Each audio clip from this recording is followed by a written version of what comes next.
President of the United States, Joe Biden. Nearly 50 days.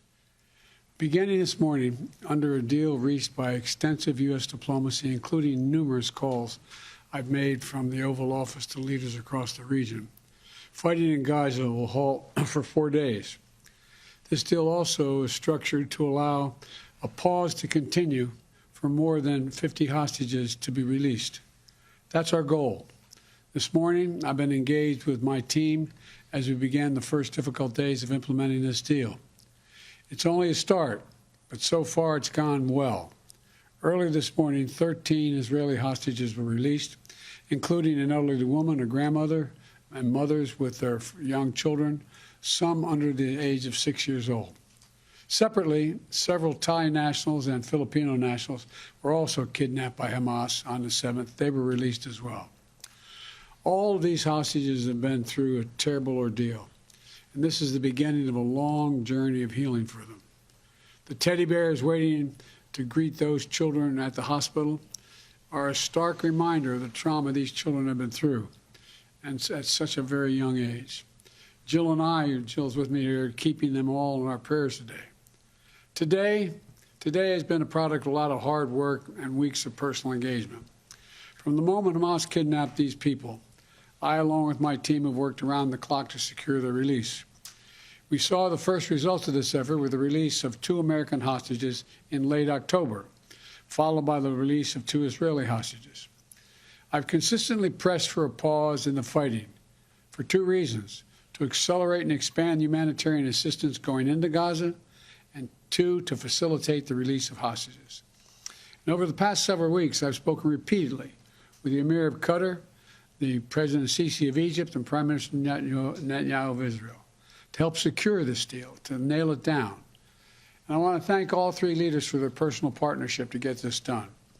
I spoke with the Emir and President Sisi and the Prime Minister Netanyahu again on Wednesday to confirm the elements of the engagement. As I said, today's release are the start of a process.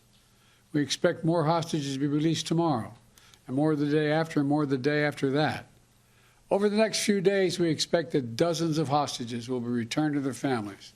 We also remember all those who are still being held and renew our commitment to work for their release as well. 2 American women and 1 4-year-old child, Abigail, who remains among those missing. We also will not stop until we get these hostages brought home and an answer to their whereabouts. I remain in personal contact with the leaders of Qatar, Egypt, and Israel to make sure this stays on track and every aspect of the deal is implemented. You know, this extended pause in the fighting brings a critical opportunity to deliver much-needed food, medicine, water, and fuel to the civilians in Gaza, and we are not wasting 1 single minute.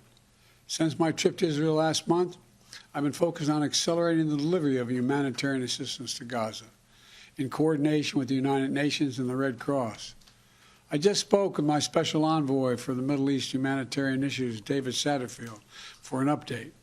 And I've asked him to monitor our progress hour by hour and keep me personally informed.